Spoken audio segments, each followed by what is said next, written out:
In the year 33 AD, the leader of a small Galilean movement was executed as a criminal on a hill outside Jerusalem. His closest followers scattered, denied knowing him, and hid behind locked doors in fear for their lives. 30 years later, the Emperor of Rome was hunting down those same followers, using them as human torches to light his private gardens at night. Nero didn't do this because the movement was a minor cult. He did it because in less than 3 decades, a movement started by an executed builder and a handful of frightened peasants had invaded the capital of the Roman Empire itself. How that happened starts with a detail so embarrassing, no one inventing this story would have ever chosen it.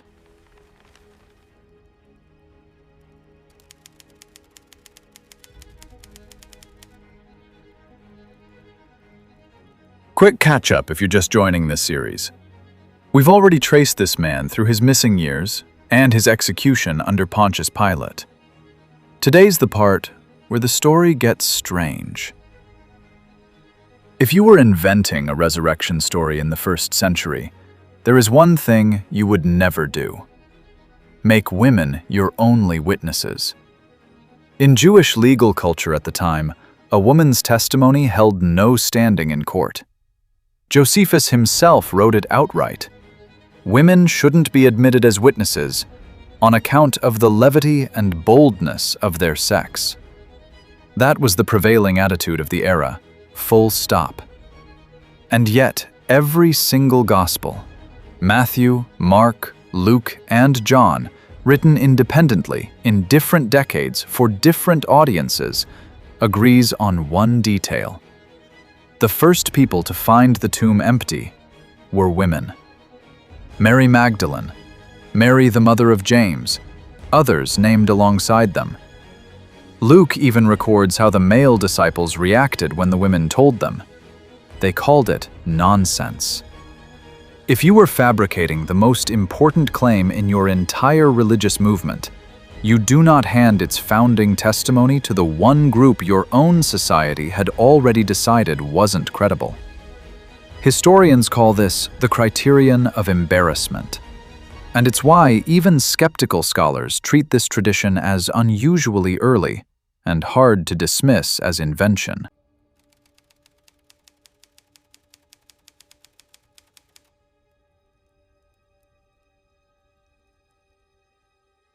Whatever happened next, the people closest to Jesus did not respond like men building a legend. They scattered. According to the Gospels, his closest follower, Peter, denied even knowing him 3 times to save himself on the same night Jesus was arrested. Thomas reportedly refused to believe any resurrection claim without physically touching the wounds himself. These are not the confident founding fathers of a movement engineered for success. They're recorded as frightened, doubting, hiding men, which is exactly the kind of detail you'd expect from something that actually happened, and exactly the kind of detail a group inventing a myth from scratch would have quietly edited out. And yet, within mere weeks, a dramatic shift occurred.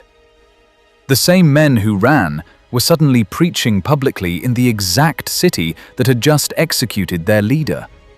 The most dangerous possible move they could make. Historians across the spectrum agree on one thing. Whether skeptical or devout, something happened that convinced these men beyond the shadow of a doubt that they had seen Jesus alive. That psychological conviction transformed a group of hiding fugitives into men willing to die for their claim.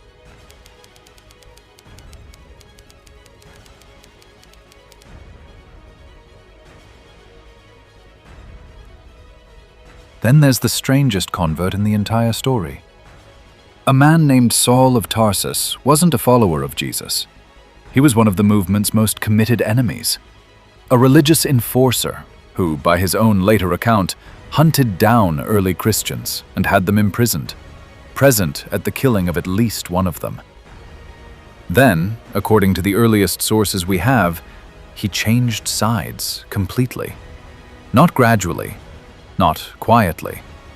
He became Paul, the most prolific missionary and writer in the early Christian movement, the man responsible for spreading it across the Roman world, and eventually, by long-standing tradition, executed in Rome for refusing to stop.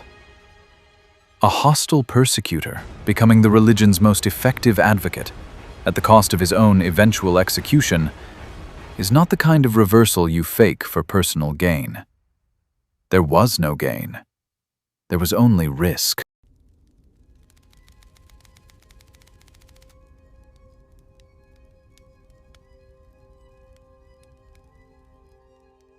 Here's the part that should genuinely surprise you.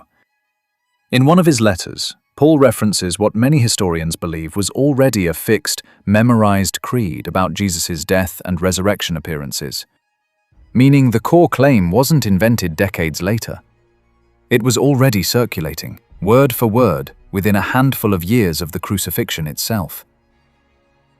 Fast forward 30 years after that obscure execution in Judea, and the movement had reached the capital of the empire itself, Rome. The city at the absolute center of the power that had killed their founder. That is not normal for ancient religious movements. Most died with their founders, or stayed local. This one crossed the Mediterranean while the generation that knew Jesus personally was still alive.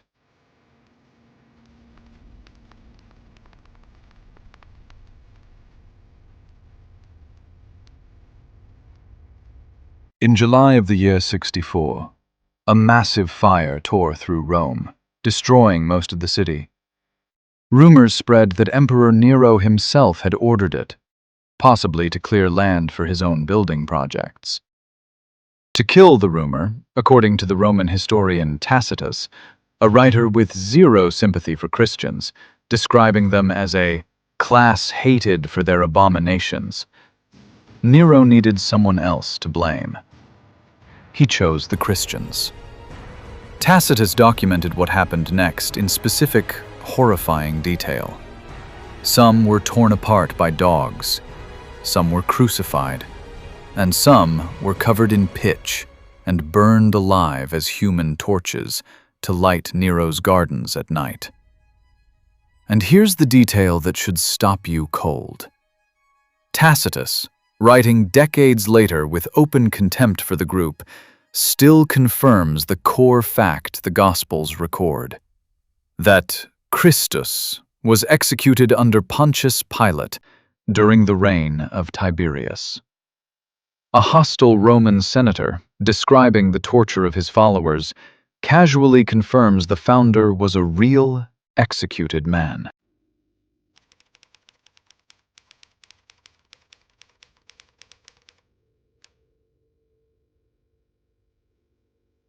Fast forward almost 50 years after Nero, to around 112 AD. A Roman governor named Pliny the Younger, stationed in a province in modern-day Turkey, thousands of miles from Jerusalem, writes a letter to the Emperor Trajan. He's confused. He doesn't know what to do with all the Christians in his territory. In the letter, Pliny describes exactly what he'd learned about them under interrogation.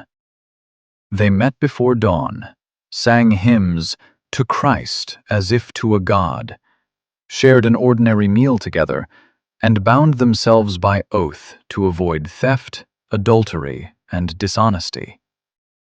He notes that even under threat of execution, genuine Christians refused to curse Christ's name. This is, astonishingly, the first time a Roman administrator writes home describing Christian worship in detail. And by this point, they weren't a fringe curiosity confined to Judea. They were widespread enough across an entire province to be an administrative headache for the empire. A movement that started with a handful of frightened fishermen in a backwater province had become something a Roman governor needed direct orders from the emperor to handle.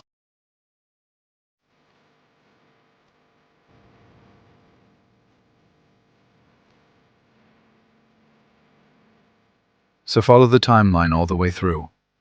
An anonymous builder from a village of a few hundred people is executed as a criminal in his early 30s. The first people to claim his tomb was empty are witnesses his own culture legally refused to trust. His closest followers initially run, deny, and doubt. His most dangerous enemy switches sides at the cost of his own life. Within 3 decades, the movement reaches the capital of the empire that killed him.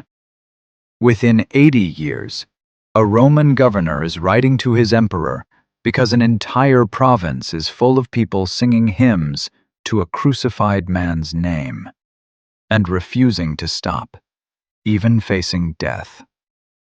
200 years after that, the empire that hunted them down would make his name its official religion. Nero lit his gardens with the bodies of Jesus' followers to make a rumor go away. 2,000 years later, we know Nero's name mostly because of what he did to them.